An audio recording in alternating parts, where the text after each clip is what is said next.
आज के दिन जो है बहुत सारे युवा जो है ग्रेजुएट फ्रेशर लोग जो है प्राइवेट बैंक में जोड़ना चाहता है। तो मैं इस वीडियो में बात करूंगा कि प्राइवेट बैंक में ज्वाइनिंग करने का सबसे इजी प्रोसेस क्या है। हालांकि जब भी आप कोई भी प्राइवेट बैंक में इंटरव्यू देने जाते हो, मैक्सिमम सीट पे जो है एक्सपीरियंस मांगा जाता है सेल्स का। लेकिन मैं इस वीडियो में बात करूंगा कि प्राइवेट बैंक में ऐसा कौन सा प्रोसेस है जिसमें आप इजीली प्राइवेट बैंक में ज्वाइन करके अपना करियर शुरू कर सकते हो।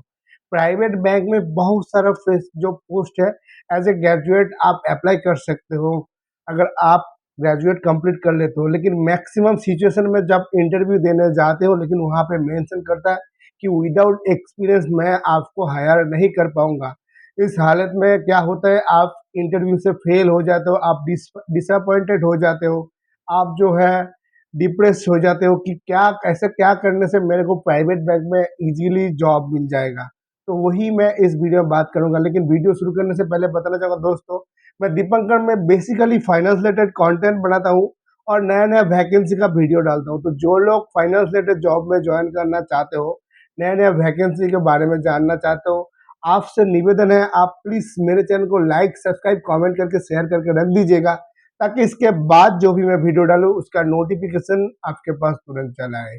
सबसे पहले आपको बताना चाहूंगा, एज ए फ्रेशर ग्रेजुएट आपके पास प्राइवेट बैंक में मतलब ज्वाइन करने का 3 प्रोसेस आपके पास है।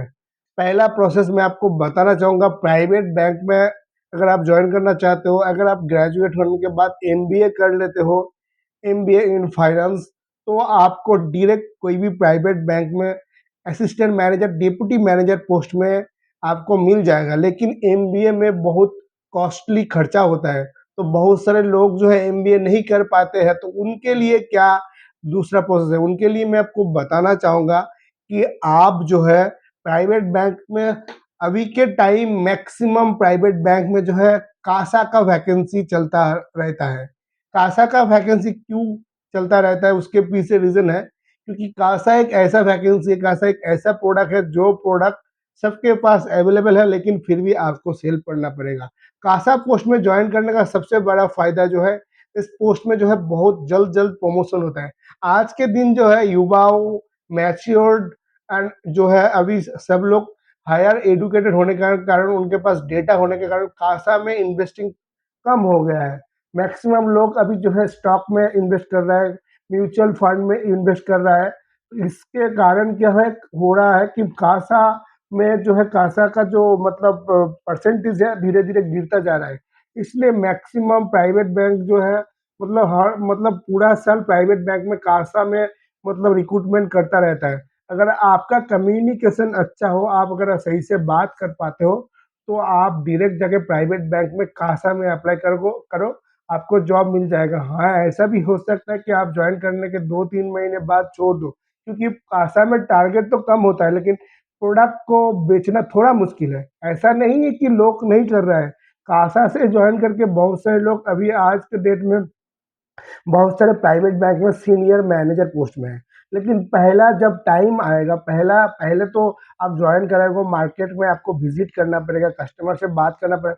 पहले थोड़ा मुश्किल है, लेकिन अगर आप मुश्किल को पार कर देते हो तो बाद में जाके कोई दिक्कत नहीं। तो मैं बोलूँगा एज ए फ्रेशर ग्रेजुएट आप कासा में अप्लाई करो। कासा में अगर आप अप्लाई करते हो तो आपको ईजिली जॉब मिल जाएगा। कासा में अप्लाई करने के लिए आप प्राइवेट बैंक में वेबसाइट्स के माध्यम से अप्लाई कर सकते हो, नहीं तो सोशल मीडिया में बहुत सारा वैकेंसी का अपडेट आता रहता है कासा का, तो वहाँ से आप अप्लाई कर सकते हो। उसके बाद मैं आपको बताना चाहूँगा दूसरा प्रोसेस। आज के दिन प्राइवेट बैंक में अप्लाई करने के लिए आपको एक्सपीरियंस चाहिए, लेकिन माइक्रो फाइनेंस में कोई एक्सपीरियंस नहीं मांगता है। अगर आप नॉर्मल ग्रेजुएट होकर कोई भी माइक्रो फाइनेंस कंपनी में जाएंगे, तो आपको इजीली हायर कर लेगा micro finance company.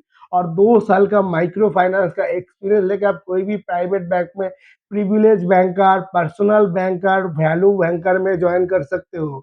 Privilege banker, personal banker, ये बैंकिंग का जितना भी रोल है, फोन बैंकिंग है ऑफिसर, ये सारे में सेल्स है। तो 2 साल अगर आप माइक्रो फाइनेंस में काम कर लेते हो, 2 साल का एक्सपीरियंस लेके आप प्राइवेट बैंक में इजीली जाके अप्लाई कर सकते हो।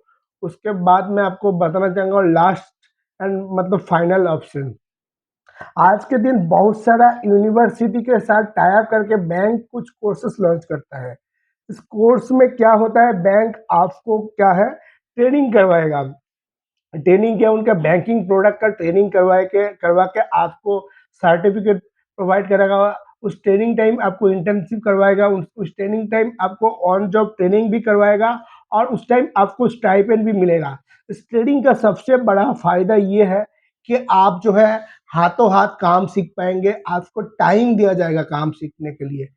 प्राइवेट बैंक या फाइनेंस कंपनी में मैक्सिमम टाइम क्या होता है कि उनको जब भी आप ज्वाइन करते हो पहले 15 दिन 1 महीना ट्रेनिंग करने के बाद नेक्स्ट महीने से उनको रिजल्ट चाहिए।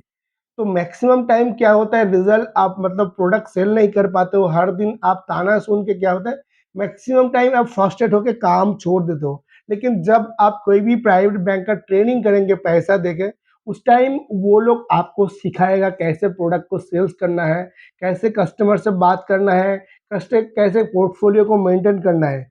तो ये जो ट्रेनिंग टाइम है मैक्सिमम टाइम 1 साल और मिनिमम टाइम 3 महीने से शुरू करके होता है। मेरे चैनल पे ऑलरेडी बहुत सारा बैंक का ट्रेनिंग का वीडियो अपलोडेड है, जैसे जाना बैंक का ट्रेनिंग का वीडियो अपलोडेड है, एक्सिस बैंक का ट्रेनिंग का वीडियो अपलोड है और एचडीएफसी बैंक का ट्रेनिंग का वीडियो अपलोड है। ये जो ट्रेनिंग होता है ये मणिपाल एकेडमी एनआईआईटी के माध्यम से ये दोनों यूनिवर्सिटी कर रहा है ये ट्रेनिंग। और ये ट्रेनिंग डिटेल्स जानने के लिए आप मेरे प्लेलिस्ट में चेक कर सकते हो। तो ट्रेनिंग करके आप जो है प्राइवेट बैंक में डायरेक्ट ज्वाइन कर सकते हो। इस ट्रेनिंग का सबसे बड़ा फायदा है कि आपको प्रॉपर ट्रेनिंग दिया जाएगा। दूसरे बात जो है आपको काम सीखने का टाइम दिया जाएगा, क्योंकि आप पैसा देकर ट्रेनिंग कर रहे हो, ओजीटी ऑन जॉब ट्रेनिंग में आप काम सीख रहे हो, आप बैंक में बैठ रहे हो, आपको स्टाइपेंड भी मिल रहा है और आप काम सीख रहे हो। तो काम सीखने के बाद जब आप प्राइवेट बैंक में जाके बैठेंगे उस टाइम आपको, मेरे को लगता है उतना ज़्यादा प्रॉब्लम नहीं होगा जितना एज ए फ्रेशर को होता है। क्योंकि एज ए फ्रेशर कोई भी प्राइवेट बैंक में अगर आप ज्वाइन करते हो तो आपको कोई ट्रेनिंग नहीं मिलता। हाँ, हालांकि माइक्रो फाइनेंस प्राइवेट बैंक में जब भी आप ज्वाइन करते हो बैंक आपको एक ट्रेनिंग प्रोवाइड करता है, लेकिन एज यूजुअल उस वो ट्रेनिंग 15 दिन से 1 महीने, 15 दिन से लेके 1 महीने से ज़्यादा नहीं होता है। लेकिन जब आप बैंकिंग का कोई डिप्लोमा ट्रेनिंग करते हो वहाँ पे मतलब मिनिमम टाइम वहाँ पे ट्रेनिंग का 3 महीने होता है, कुछ कुछ बैंक 1 महीने की भी दे रहा है। लेकिन 1 महीने में वो ट्रेनिंग कंप्लीट करवा के आपको एग्जाम दे मतलब दिलवा के वो आपको सर्टिफिकेट प्रोवाइड करेगा। कुछ क्वेश्चन हो तो आप उनसे मतलब क्वेश्चन का क्वेरी भी ले सकते हो। तो ट्रेनिंग करने के बाद जब आप बैंक में बैठेंगे तो वहाँ पे आप एक्सपर्ट हो जाएंगे। उस टाइम प्रोडक्ट सेल करना बहुत ईजी होगा। और सबसे बड़ी बात ये है कि जो है ट्रेनिंग करने के बाद आपका सैलरी जो है अभी के दिन मैं देख रहा हूँ मैक्सिमम बैंक 4 साढ़े 4 लाख से पैकेज स्टार्ट कर रहे हैं आफ्टर ट्रेनिंग के बाद। हालांकि वहाँ पे ट्रेनिंग में 1 डेढ़ लाख खर्चा हो रहा है, कुछ बैंक 1 लाख के भी ट्रेनिंग प्रोग्राम लॉन्च किया है। तो ऐसा नहीं है कि हर ट्रेनिंग में खर्चा बहुत ज़्यादा होता है। लेकिन एक चीज़ मैं बताना चाहूँगा, कोई भी जगह पे खर्चा करने से पहले आप पहले डिसाइड कर लो कि ये जो आप जॉब कर रहे हो ये तो आप मतलब हड़बड़ी में तो नहीं कर रहे हो। आप ऐसा तो नहीं कि किसी दूसरे को देख के आप जाके जॉब में ज्वाइन कर रहे हो, कहीं ऐसा तो नहीं मेरा जैसा कोई चैनल में मोटिवेट होके आप जाके ज्वाइन कर रहे हो। देखिए, रियलिटी बहुत अलग है।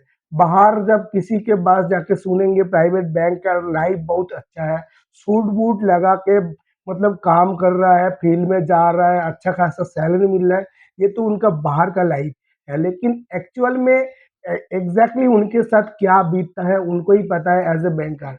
लेकिन क्या करें, लड़के लोगों के पास ये जो प्रोफेशन है ये कोई ऑप्शन नहीं है, ये आपके पास मैंडेटरी है। कोई ना कोई प्रोफेशन आपको चुनना पड़ेगा। तो इसलिए मैं आपको बताना चाहूँगा जो प्रोफेशन में काम करके आपको मज़ा आ रहा है उसी प्रोफेशन को सिलेक्ट करो। ऐसा नहीं है कि बैंकिंग फाइनेंस में पैसा ज़्यादा है, दूसरों से बात करके दूसरों से सुन के आप आके जॉइन कर लेंगे। दूसरों से आके अगर आप बैंकिंग फाइनेंस में जॉइन करते हो तो आप सर्वाइव नहीं कर पाएंगे। तो इसीलिए मैं आपको बताना चाहूँगा कोई भी ट्रेनिंग किसी जगह पे पैसा इन्वेस्ट करने से पहले आपका फैमिली आपके दोस्त से डिस्कस करो, क्योंकि पैसा जाने के बाद आपको जो डिप्रेशन होगा शायद जिसके साथ बीतता है उनको ही पता चलता है। एज ए ग्रेजुएट अगर आपको जॉब नहीं मिलेगा उसका मतलब प्रेशर अलग है। लेकिन एज ए ग्रेजुएट आपको जॉब नहीं मिल रहा है, 2-3 लाख खर्चा करने के बाद फिर आप वो जॉब नहीं कर पाएंगे, पैसा का दुख दुख बहुत बड़ा दुख होता है। तो इसीलिए कोई भी ट्रेनिंग करने से पहले अपने आप से पूछो, फैमिली से बात करो, फिर जाकर डिसाइड करो। मैं तो बोलूँगा कोई भी प्राइवेट बैंक में ट्रेनिंग करने से पहले हकीकत जानने के लिए आप 6 महीने कम से कम कोई भी माइक्रो फाइनेंस कंपनी में जॉब कर लो। माइक्रो फाइनेंस प्राइवेट बैंक में उतना ज़्यादा डिफरेंस नहीं है। माइक्रो फाइनेंस में भी हर दिन रिव्यू होता है, हर दिन टारगेट दिया जाता है, प्राइवेट बैंक में भी टारगेट दिया जाएगा। डिटेल मेरे चैनल पे already private bank micro finance का बहुत सारा वीडियो है, आप जाके देख लो। और आज का वीडियो यही खत्म करते हैं। इसी तरह की कंटेंट देखने के लिए आप प्लीज़ मेरे चैनल को ज़्यादा से ज़्यादा शेयर करें, सब्सक्राइब करें। धन्यवाद।